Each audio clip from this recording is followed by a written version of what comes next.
Hallelujah, praise the lord. దేవునికి స్తోత్రం కలుగునుగాక. మంచిదండి. దాని కింద పెట్టు, అది కొంచెం లేదు.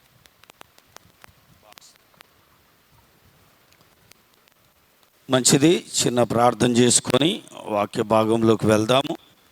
మరి ఇక్కడ ఉన్నటువంటి వారు కానీ, ఈ యూట్యూబ్లో చూస్తున్నటువంటి వారు కానీ వర్తమానం పూర్తిగా వినండి, అలాగే సబ్స్క్రైబ్ చేయండి, మరి ఇతరులకు షేర్ చేయండి. దేవుడు మిమ్మల్ని దీవించునుగాక. హల్లెలూయా. చిన్న ప్రార్థన. మహాపరిశుద్ధుడా, నీకు వందనాలు గొప్ప దేవా. అయ్యా, నీ శిలువ రక్తం చేతపట్టుకొని లొంగిపోతుండగా ప్రభువా, మీ సన్నిధిలో లొంగిపోతున్న నన్ను మరుగుపరిచి మీరు మాట్లాడండి, సహాయం చేయండి, అద్భుతం చేయండి, గొప్ప కార్యం జరిగించండి. ప్రతి ఒక్కరితో మీరు మాట్లాడి మీ నామానికి మహిమ తెచ్చుకోమని, మహిమ ఘనత ప్రభావాలు మీకే ఆరోపిస్తూ యేసయ్య దివ్యనామంలో ప్రార్థన చేసి వేడుకొంచున్నాము తండ్రి. హల్లెలూయా. మంచిది. ఈ సమయంలో మరి దేవుని వర్తమానాన్ని మీ యొద్దకు తీసుకురావడం జరిగింది కనుక శ్రద్ధగా దేవుని మాటలు విందాం.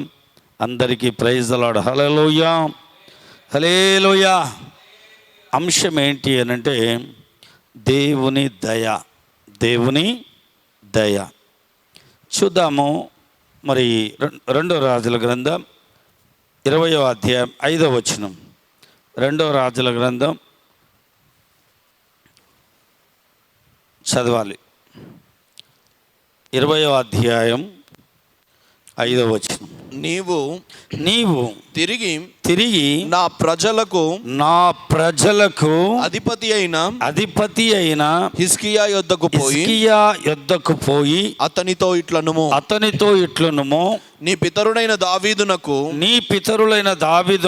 దేవుడగు యెహోవా నీకు సెలవిచ్చున్నదేమనగా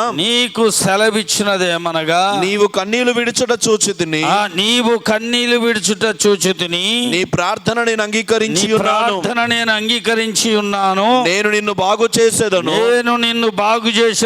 మూడవ దినమున నీవు యెహోవా మందిరమునకు ఎక్కిపోవుదువు. నీవు యెహోవా మందిరమునకు ఎక్కిపోదువు. హల్లెలూయా. ఇక్కడ చూడండి, హిజ్కియా రాజుతో ప్రవక్తను పంపించి మాట్లాడాడు. యెషయా ప్రవక్తను పంపించి,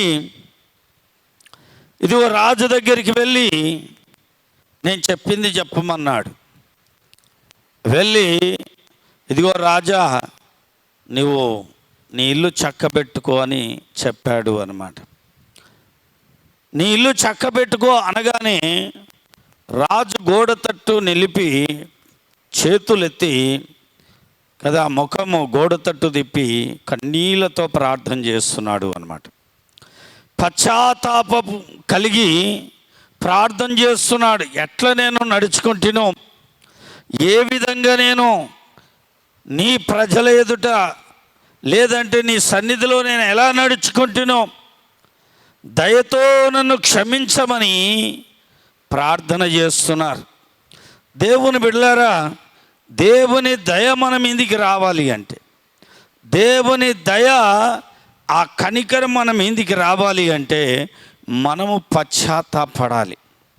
నీవు ఎప్పుడైతే పశ్చాత్తాపడతావో, హిజ్కియా పశ్చాత్తాపడి ప్రభుని స్తుతించాడు, ప్రార్థించాడు, పాపాన్ని ఒప్పుకున్నాడు, ఆయన చేసిన పొరపాట్లను ఒప్పుకున్నాడు.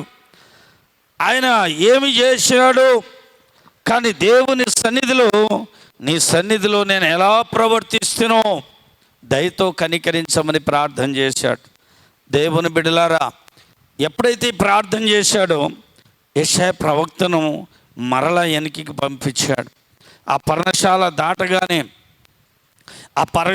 దాటక ముందే, ఇగో నీ వెళ్ళు, నా సేవకుడు లేదా రాజు చాలా కన్నీటి ప్రార్థన చేస్తున్నాడు, చాలా పశ్చాత్తాపం కలిగినాడు, అతడు చేసిన పాపాన్ని ఒప్పుకున్నాడు అని దేవాది దేవుడు యెషయా ప్రవక్తతో మాట్లాడి, తిరిగి వెళ్ళు, నేను అతన్ని బాగు చేయబోతున్నాను, అతనికి తిరిగి మరలా 15 సంవత్సరాల ఆయుష్ను నేను పొడియబోతున్నాను.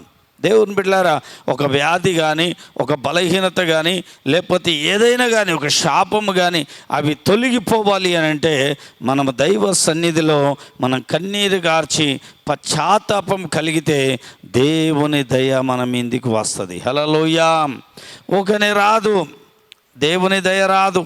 దేవుని బిడ్డలారా, ఎలాగొస్తుందంటే చేసిన పొరపాటును బట్టి పశ్చాత్తాపం కలిగితే ప్రార్థన చేస్తే దేవుడు అద్భుతంగా నీ వైపు తిరిగి నీ యొక్క శాపమును కొట్టివేస్తాడు, నీ యొక్క అవివేకాన్ని తీసివేస్తాడు, నీ యొక్క దుష్టత్వాన్ని తీసివేస్తాడు, నీలో ఉన్నటువంటి మూర్ఖత్వాన్ని తీసివేసి దేవుడు నీ వ్యాధిని, నీ బాధలను, వాటన్నిటి నుండి నీకు గొప్ప విడుదల దేవుడు కలగజేస్తాడు. హల్లెలూయా, హల్లెలూయా.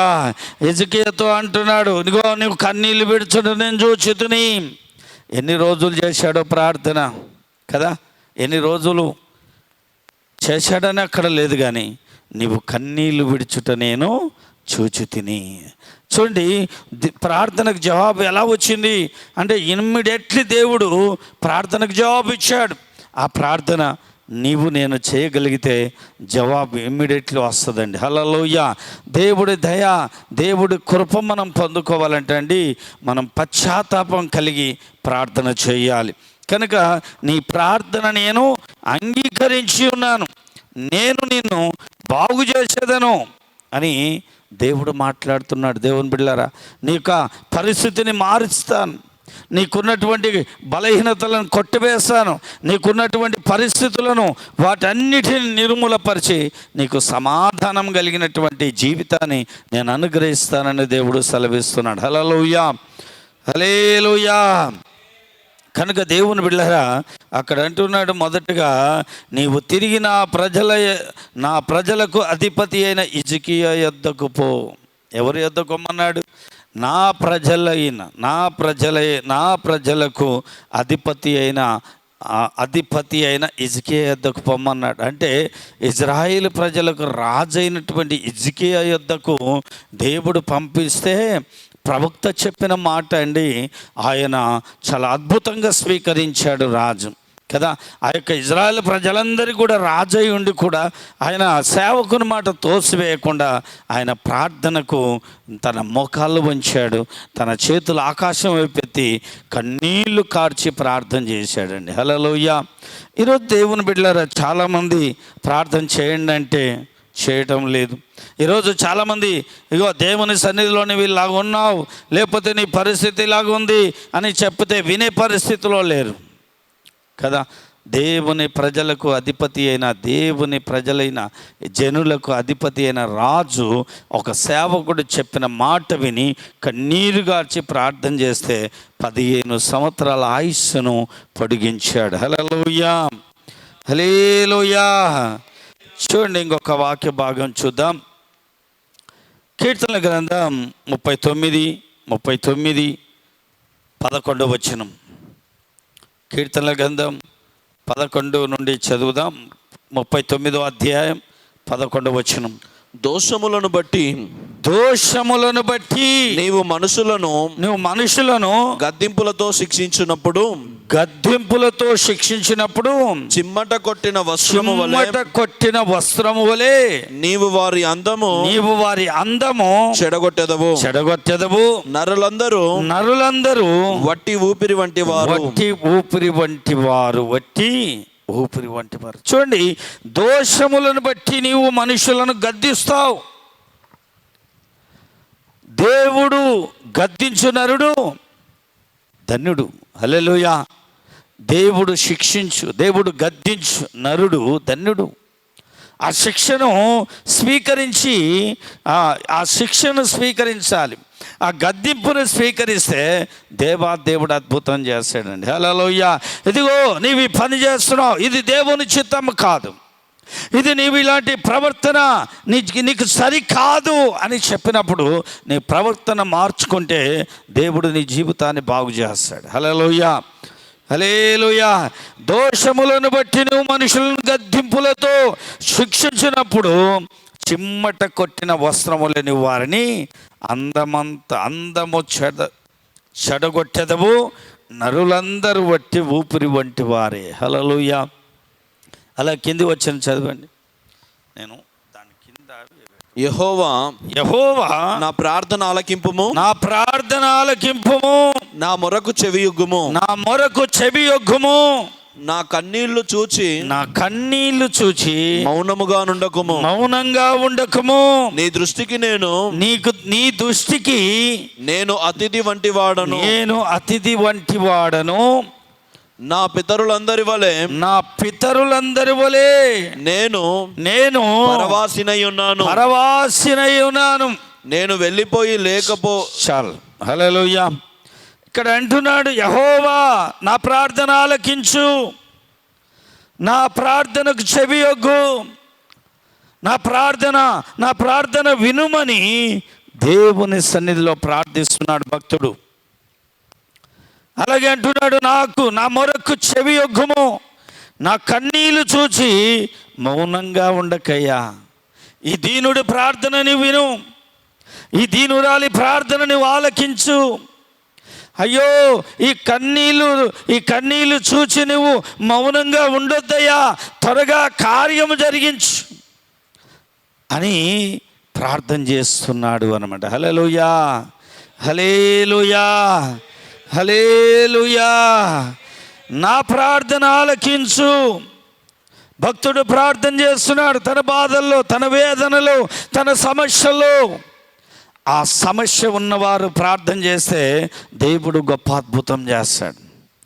కనుక అక్కడ అంటున్నాడు, కన్నీళ్లు చూసి నువ్వు మౌనంగా ఉండకు. హిజ్కియా కన్నీళ్లు చూశాడు. ఇదిగో హిజ్కియా, నీ కన్నీళ్లు నేను చూశాను కదా. కన్నీళ్లు చూచిన దేవుడు కార్యం జరిగించక మానడు. కన్నీళ్లు చూచిన దేవుడు నీ పట్ల అద్భుతము చేయకుండా ఉండలేడు. నీ పట్ల ఆయన అద్భుతం చేస్తాడు, గొప్ప కార్యం జరిగిస్తాడు దేవుని బిడ్డలారా. హల్లెలూయా. నీ కన్నీళ్ళు అక్కడ భక్తుడు అంటే నా కన్నీళ్ళు కదా, నా కన్నీళ్ళు చూచి మౌనంగా ఉండకము. నీ దృష్టికి నేను అతిథి వంటి వాడను. నా పితరులందరి వలె నేను పరదేశునై ఉన్నాను కదా, పరదేశునై ఉన్నాను. నన్ను జ్ఞాపకం చేసుకో అయ్యా.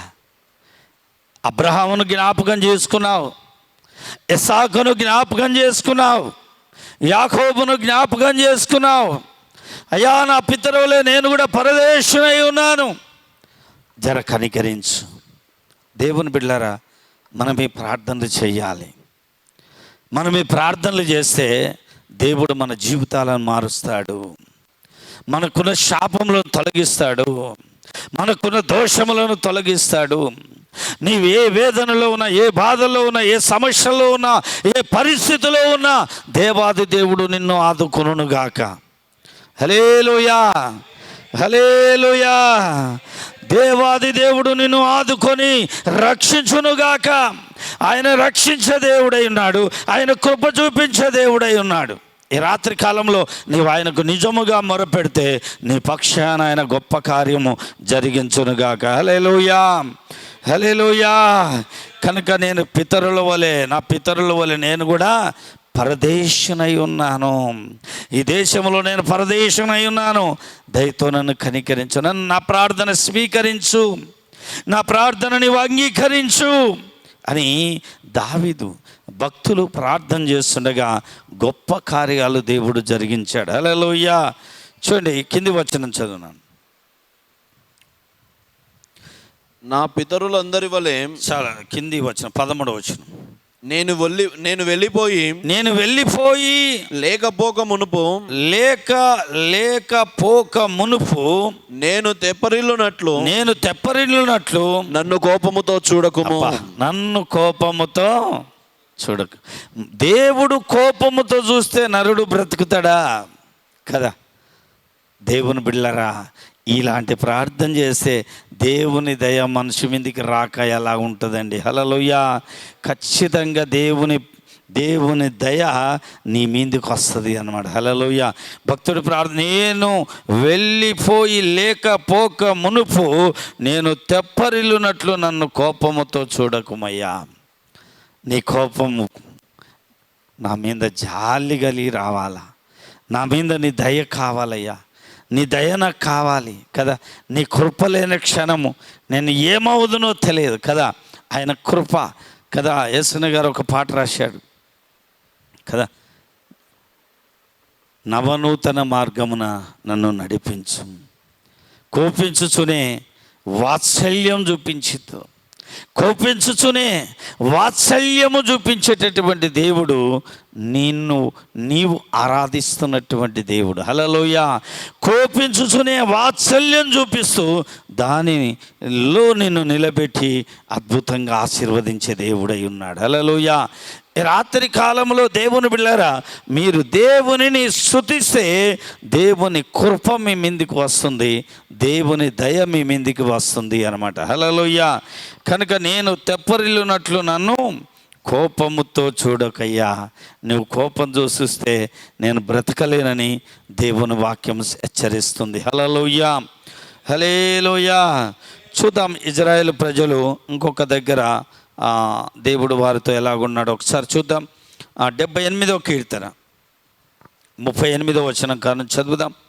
78వ కీర్తన 38వ వచనం. అయితే ఆయన వాత్సల్య పూర్ణుడై వాత్సల్య సంపూర్ణుడై వారిని నశింపజేయక వారి దోషము పరిహరించువాడు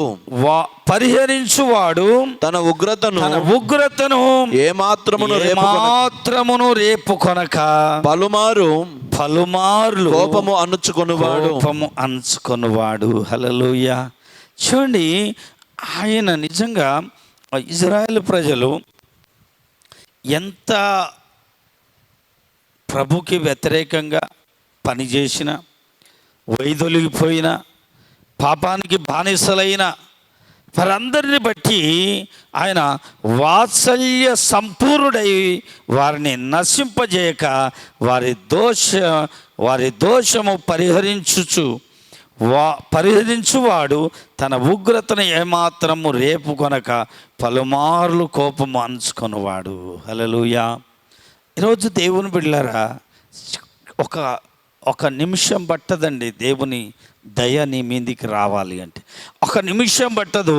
ఆయన వాత్సల్య సంపూర్ణుడై వారిని నశింపజేయక వారి దోషములను కనికరించినట్లుగా ఈరోజు నా అందరి యొక్క దోషం కావచ్చు, పాపం కావచ్చు, స్వస్థత కావచ్చు, లేకపోతే అనారోగ్య పరిస్థితి ఏదైనా ఉండని దేవుడు కనికరించడంలో ఒక సెకండ్ పట్టదండి. నీ మార్పు, నీ యొక్క ఆ పశ్చాత్తాపాన్ని బట్టి, నీ కన్నీటి యొక్క ప్రార్థనను బట్టి దేవుని దయ నీ మీదికి దిగి వస్తుంది. హల్లెలూయా. హల్లెలూయా. ఎప్పుడైతే ఇజ్రాయేల్ ప్రజలు ఆ యొక్క శిక్షకు గురైనప్పుడు, ఎప్పుడైతే దేవుని యొక్క గద్దింపుకు గురైనప్పుడు, ఆయన వైపు తిరుగుతున్నప్పుడు వారి మీద ఆ కోపము లేక ఆ కోపాన్ని అణచివేసుకొని వారి కంట సంపూర్ణంగా ఏం చూపించాయంటే, సంపూర్ణంగా అంటే వాత్సల్య సంపూర్ణుడై వారిని నశింపజేయక, వాత్సల్యత చూపించే దేవుడు, దయ చూపించే దేవుడు, కృప చూపించే దేవుడు కదా. పరిపూర్ణంగా మనం ఆయనలో తిప్పబడితే, ఆయన వైపు తిప్పబడితే దేవుని యొక్క దయ నీ మీదికి వచ్చి నీకున్న శాప సంఖ్యలన్నీ కూడా విప్పబడతాయి. హల్లెలూయా. నీకున్నటువంటి ప్రతి బలహీనత కొట్టివేయబడుతుంది, తీసివేయబడుతుంది. రాత్రి కాలంలో నమ్మితే దేవుని మహిమను నువ్వు చూసుదువుగాక. హల్లెలూయా. 39వ వచనం. కాగా వారు కేవలము శరీరులై ఉన్నారనియు విసరి వెళ్ళి మరలి రాని గాలివలెనున్నారనియు ఆయన జ్ఞాపకం చేసుకున్నాడు. ఎట్లున్నారంట వీళ్ళు? విసరి వెళ్ళి గాలి, విసరి వెళ్ళి అంటే ఇక్కడ నుంచి విసిరి ఇట్లా వెళ్ళిపోతుంది గాలి, మళ్ళీ ఇంకొస్తుందా? అట్లా ఉన్నారంట వీళ్ళు. హల్లెలూయా. అటువంటి పరిస్థితులు కదా. కాగా వారు కేవలం శరీరులై ఆత్మ సంబంధంగా లేరు, శారీరకంగానే ఉన్నారు. ఏం తిందాం, ఏం తాగుదాం, ఎక్కడ ఏం పాపం చేద్దాం, ఎట్లుందాం, ఎప్పుడు శరీరమైన కోరికలోనే సచ్చుతూ బతుకుతున్నారు. ఈరోజు అనేక క్రైస్తవులు కూడా అలాగే ఉన్నారండి. హల్లెలూయా, హల్లెలూయా. కనుక వారు కేవలం ఏమై ఉన్నారు? శరీరులై ఉన్నారని అక్కడ దేవుని వాక్యం రాయబడింది. దేవుని బిడ్డలారా, ఈరోజు మనము ఏ విధంగా ఉన్నాం? ఇజ్రాయేల్ ప్రజలను పరిశుద్ధ గ్రంథంలో పెట్టి ఈరోజు మనకు ఈ పాఠం నేర్పుతున్నాడు. ఈ పాఠములో మన జీవితం ఎలాగుంది? విసరి వెళ్ళినటువంటి గాలి వలె నీవు ఉన్నావా? ఎలాగున్నావో ఒకసారి నిన్ను నువ్వు పరిశీలన చేసుకోవాలి. కనుక అక్కడ అంటున్నాడు, విసరి వెళ్ళి మరలి రాని గాలి వలెను ఉన్నారని ఆయన జ్ఞాపకం చేసుకుంటున్నాడు. దేవుని బిడ్డలారా కదా. కేవలం వారి శరీరం, ఐగుప్తులో మాకు ఇవి ఉన్నాయి, అవి ఉన్నాయి, రకరకాల కోరికలు, వ్యసనాలు, అదే పాత ఆలోచన, పాత తలంపులు, పాతవే. దేవుని బిడ్డలారా, ఈ రాత్రి ఈ మాటను బట్టి నువ్వు దేవుని సన్నిధిలో పశ్చాత్తాపడితే దేవుని కృపను నువ్వు పొందుకోగలుగుతావు. హల్లెలూయా. సరే, హిజ్కియా ఎప్పుడైతే కన్నీళ్ళు విడిచి ప్రార్థన చేశాడో, ఎప్పుడైతే భక్తుడు ప్రార్థన చేశాడో కీర్తన గ్రంథంలో కదండి, మీరు నా కన్నీళ్ళు చూచి నువ్వు మౌనంగా ఉండొద్దయ్యా కదా, నన్ను రక్షించయ్యా, నన్ను కాపాడయ్యా అని ప్రార్థన చేస్తాం. మనకు భారం లేదు. ఎందుకు మనం ప్రార్థన చేయట్లేదు? ఎందుకు మనం కానీ ఎవరో ప్రార్థన చేస్తారు, ఎవరో కన్నీళ్ళు గారుస్తారు. నా అమ్మో, నా తల్లు, నా చెల్లు, నా అన్నో, నా తమ్ముడు ఎవరో ప్రార్థన చేస్తారు, నాకు భారం లేదు. దేవుని బిడ్డలారా, నీవు పశ్చాత్తాపడితే కానీ ఈ శాపం నీ నుండి తొలగిపోదు. హల్లెలూయా. హిజ్కియాకు దేవుని సేవకుడు ప్రార్థన చేశాడా? చెప్పాడు, గద్దించాడు, వెళ్ళిపోయాడంతే. హిజ్కియా ఎక్కడ గోడ తట్టు తిరిగి కన్నులు తెరిచి చేతులెత్తి మోకాలుంచి ప్రార్థన చేశాడు. హల్లెలూయా. హిజ్కియా ప్రార్థన చేయడం ద్వారా జరిగింది ఏంటంటే, దేవుడు త్వరగా వాక్కును పంపించి, ఇదిగో నీకు ఆయుష్ నేను పొడిగించబోతున్నాను, నీ మీదికి నా దయ దిగి వచ్చింది. హల్లెలూయా. హిజ్కియా మీదికి దేవుని కృప దిగి వచ్చింది, దేవుని వాత్సల్యత దిగి వచ్చింది. ఆ వాత్సల్య సంపూర్ణుడు నీ పట్ల కూడా కార్యం జరిగించాలంటే నీవు మోకాలుంచి నీ చేతులు ఆకాశం వైపెత్తి కన్నీరు గార్చి ప్రభును స్తుతిస్తే దేవుడు నీ పట్ల అద్భుతం చేస్తాడండి. హల్లెలూయా, హల్లెలూయా. చూద్దామండి, ఇక్కడ ఇంకొంతమందిని చూద్దాము. 103వ కీర్తన 13వ వచనం.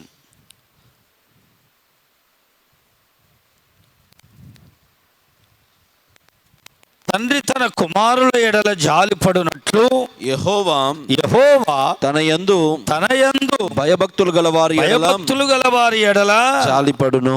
ఎవరి ఎడల జాలిపడతాడంట? తన యందు భయభక్తులు గలవారి ఎడల. తన యందు అంటే దేవుని యందు భయభక్తులు కలిగి ఉండాలి. ఎప్పుడైతే యేసుక్రీస్తును నువ్వు అంగీకరించావో అప్పుడే తన యందు భయభక్తులు గల వారి ఎడల ఆయన జాలిపడునంట కదా. మన పిల్లల మీద, తల్లిదండ్రులు పిల్లల మీద అంత జాలి పడతారు. ఏ విధంగా జాలి పడతారంటే అది చెప్పనికి రాదండి. హల్లెలూయా.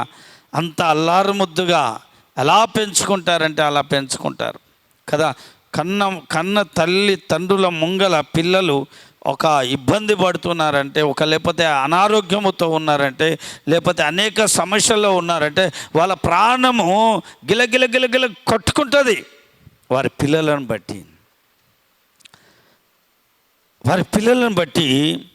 వారి తండ్రి తన కుమారుల ఎడల జాలి పడినట్లు, ఎంత జాలి తల్లిదండ్రులు పిల్లల మీద చూపుతారో అలాగే తండ్రి అయిన దేవుడు ఆత్మీయంగా మనందరి పట్ల ఆయన గొప్ప జాలి చూపించే దేవుడు ఉన్నాడన్నమాట.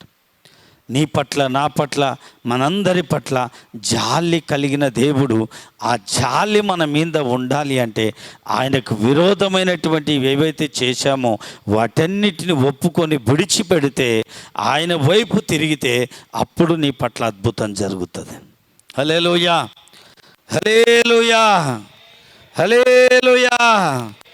కనుక తన యందు భయభక్తులు కలిగాలి. నువ్వు భయభక్తులు కలిగి జీవిస్తే దేవుడు నీ మీద జాలిపడి నీకున్న శాపాన్ని తొలగిస్తాడు, నీకున్నటువంటి సంకటలను తొలగిస్తాడు, నీకున్నటువంటి బలహీనతలను తొలగించి నీ జీవితంలో అద్భుతం చేస్తాడు అనమాట. హల్లెలూయా.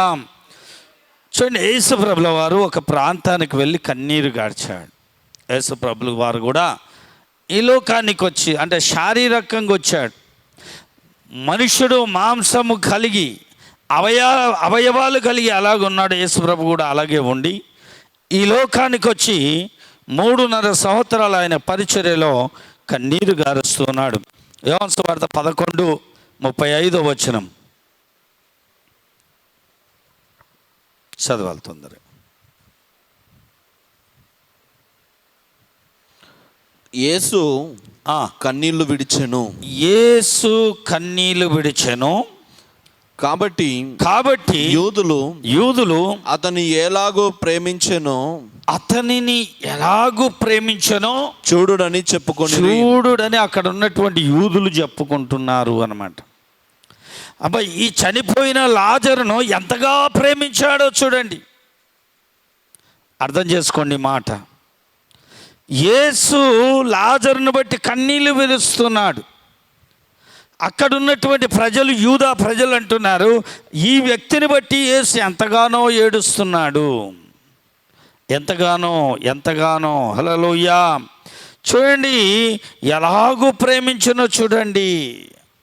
అంటే మానవుని ఎంతగా దేవుడు ప్రేమించాడో ఆ ప్రేమను లాజరు సమాధి దగ్గర యేసుక్రీస్తు కన్నీళ్ళే సాక్ష్యంగా ఉన్నాయన్నమాట. హల్లెలూయా, హల్లెలూయా.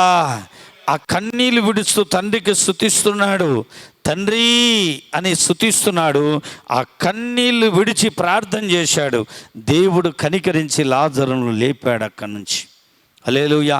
ఈ రాత్రి కాలంలో దేవుని బిడ్డలారా, ఇక్కడ మనం చూస్తున్నాం, యూదులు అతనిని ఎలాగూ ప్రేమించెనో అని చూడండి. అతని యొక్క కన్నీరు, అతని యొక్క మూలుగుల శబ్దం చూడండి అని అక్కడ యూదుల ప్రజలు చెప్తున్నారు కదా.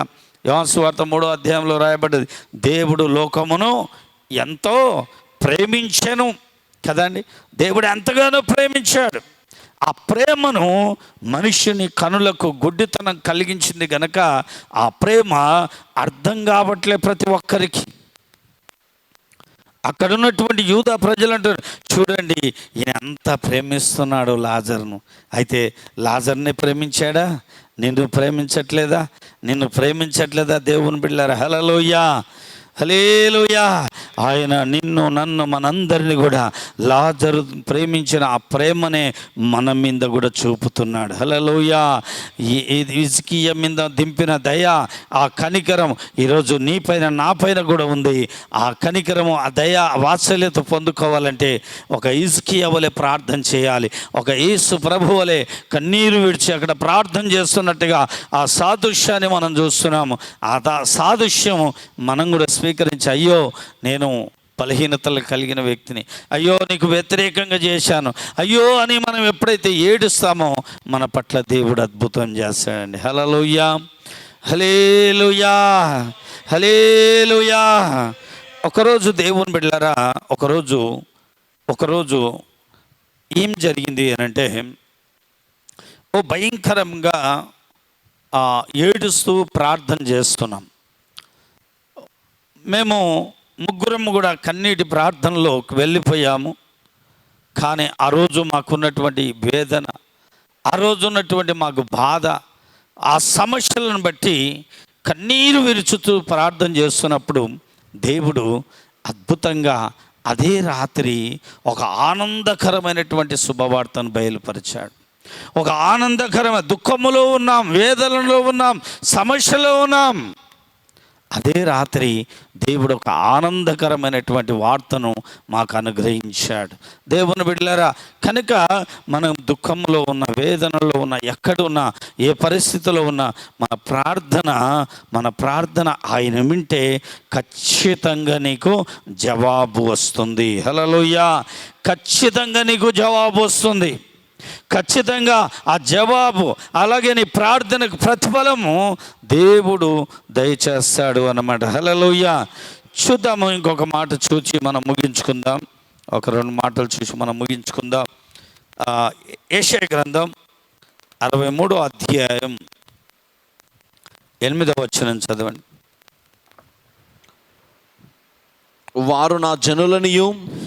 వారు నా జనులనియు అబద్ధములాడనేరని పిల్లలనియు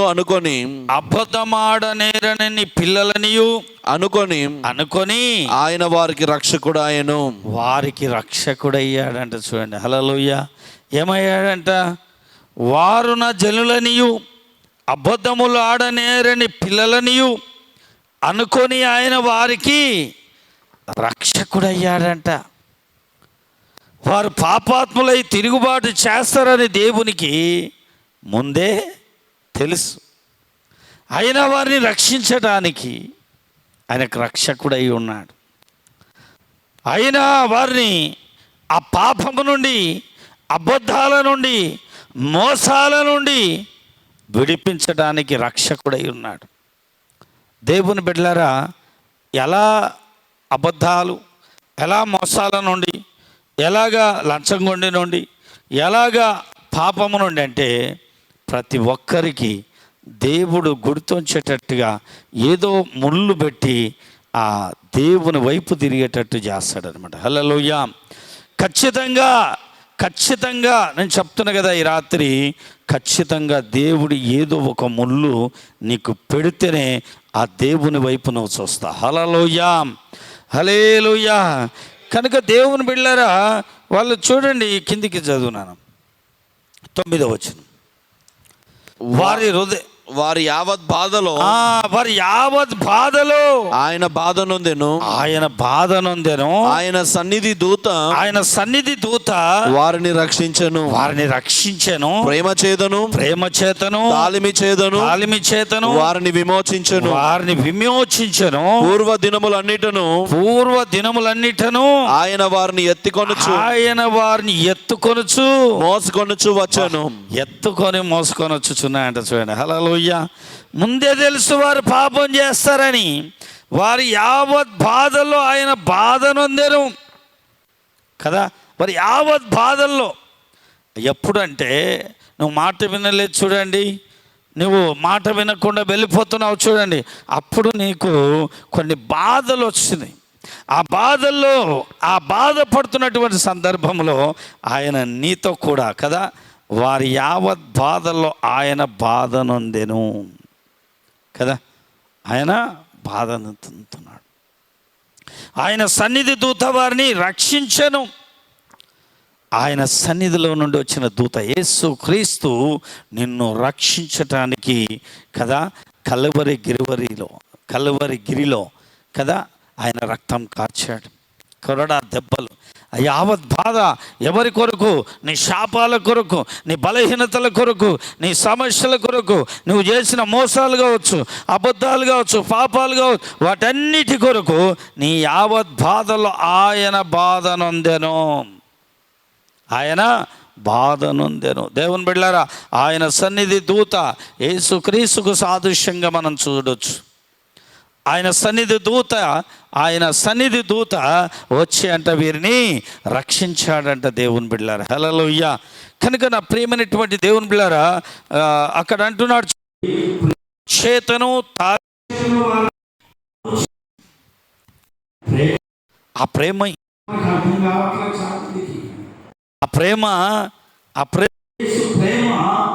చూపించి ఆ ప్రేమ కూడా అర్థం కావట్లేదు. దేవుని బిడ్డలారా, చాలా మంది ఏదో రకమైనటువంటి ప్రేమ చూపిస్తున్నారు ప్రపంచంలో, ఏదో రకంగా ప్రేమను పంచుతున్నారు, కానీ ఆ ప్రేమ అందరికి అర్థం కావట్లేదు. హల్లెలూయా. ఆ ప్రేమ అర్థం కానప్పుడు చాలా బాధ అనిపిస్తుంది, కానీ మనము ఆయనను బట్టి ప్రేమించాము. హల్లెలూయా. ఆయనను బట్టి ప్రేమించాము కనుక ఖచ్చితంగా ఏదో ఒక రోజు దేవుడు కార్యము జరిగిస్తాడు. హల్లెలూయా. పూర్వ దినములన్నిటిలో ఆయన వారిని ఎత్తుకోవచ్చు, మోసుకోవచ్చు వచ్చాను. మన పిల్లల్ని ఎలా మోసుకుంటామండి? మేము 2002 సంవత్సరము అనుకుంటాం, 2001 సంవత్సరం, బహుశా 2002-2001 ఆ మధ్యలో గట్టికేశ్వర్లో కూలి పనికి వెళ్ళేవారు, మట్టి పని చేసేవారు. ఆ మట్టి పని చేస్తున్నప్పుడు అప్పటికి మా ప్రభు తెలియదు. ఆ యొక్క ప్రభు యేసు ప్రభు తెలుసు, కానీ యేసు ప్రభు అంగీకరించేవారు కాదు. యేసు ప్రభు అంటే భయంకరమైన వ్యతిరేకిని కూడా. అప్పుడు దేవుడు బిడ్డలారా, నా ఇద్దరు చిన్న పిల్లలు, మేము దాదాపు 3 కిలోమీటర్లు 2 కిలోమీటర్లు నడిచి వెళ్ళి పని చేసి రావాలి. ఒక చేతుల గడ్డపార, ఒక చేతుల చేయిపార, ఈ 2 భుజాల మీద ఇద్దరు పిల్లలను భుజాల మీద మోసుకొని 3 కిలోమీటర్లు 2 కిలోమీటర్లు అట్లా నడిచి వెళ్ళి పని చేసుకొని మరలా ఇంటికి అలా ఎత్తుకొని రావాలి. ఇక్కడ మన ప్రభు అంటున్నాడు, ఆయన వారిని ఎత్తుకొనొచ్చు, మోసుకొనొచ్చు వచ్చాను. మనం పిల్లల్ని ఎలా మోస్తున్నామో, మన పిల్లల్ని ఎలా ఎత్తుకుంటామో, తండ్రి అయిన దేవుడు ఆయన మనల్ని అలాగూ ఎత్తుకొని మోసుకొని వచ్చే దేవుడు. హల్లెలూయా. అలా ఆదుకునే దేవుడు. ఆ బుధాలు మీద మోసుకొని వస్తున్నప్పుడు బుధాలు ఉండేది, చేతిలో గడపార, ఈ చేతిలో పార. ఆ భయంకరమైనటువంటి పరిస్థితుల్లో దేవుడు భయంకరమైన జీవితం.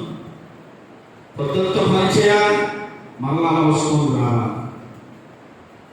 మన పిల్లలను మనం ఎలా మోసుకుంటామండి కదా? దేవుడు కూడా మనల్ని ఆ విధంగా మోసుకుంటాడు. నా ప్రియమైనటువంటి దేవుడు, మన పిల్లలు ఏడుస్తుంటే పట్టి పట్టనట్టుగా ఉంటాం, చూసి ఊరుకుంటామా? దగ్గరికి తీసుకొని ఎత్తుకొని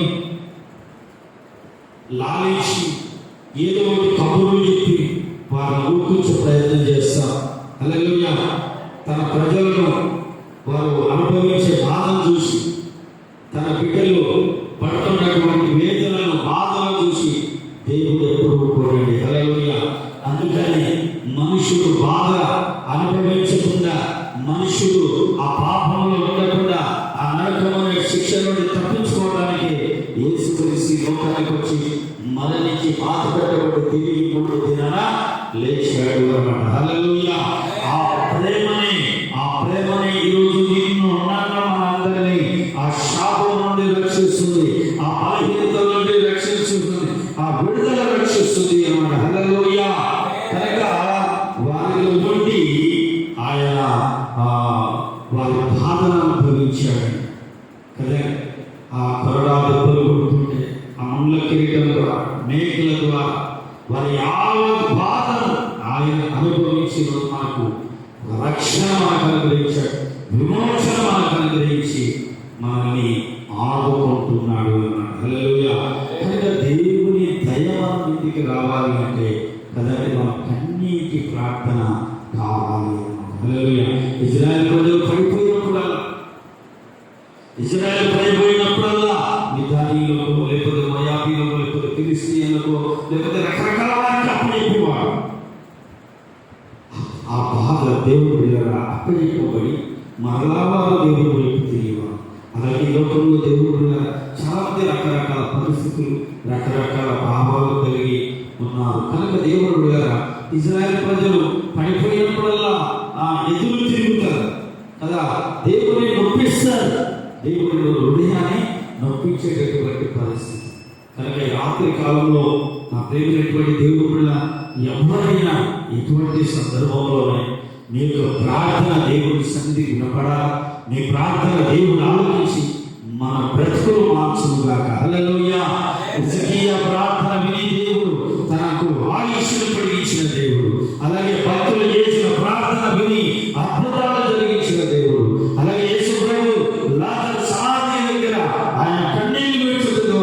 దేవుడు అద్భుతం చేశాడు. ఈ రాత్రి నీ నా జీవితాలలో దేవుడు అద్భుతం జరిగించి మనల్ని కూడా శాప సంఖ్యలను రక్షించి ఆయన కృప చూపును కాక. హల్లెలూయా. ఆయన దయ వచ్చును గాక. ప్రార్థన చేసుకుందాం. పరమ తండ్రి నీకు వందనాలు. ఈ మాటలు బట్టి నీకు వందనాలయ్యా.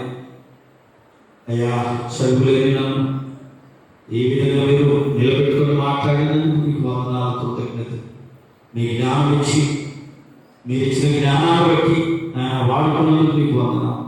ఈ మాటలు ఎవరు ఎదుగుతున్నారు వారి హృదయంలో కలిపి చేసి జీవించి ఇదిగోనైనా నీ జాలి దయా కనికరం వారి మీద వచ్చి అద్భుతం చేయడం యేసు నామములో ప్రార్థన చేసి పెట్టుకొచ్చున్నాము తండ్రి. ఆమేన్.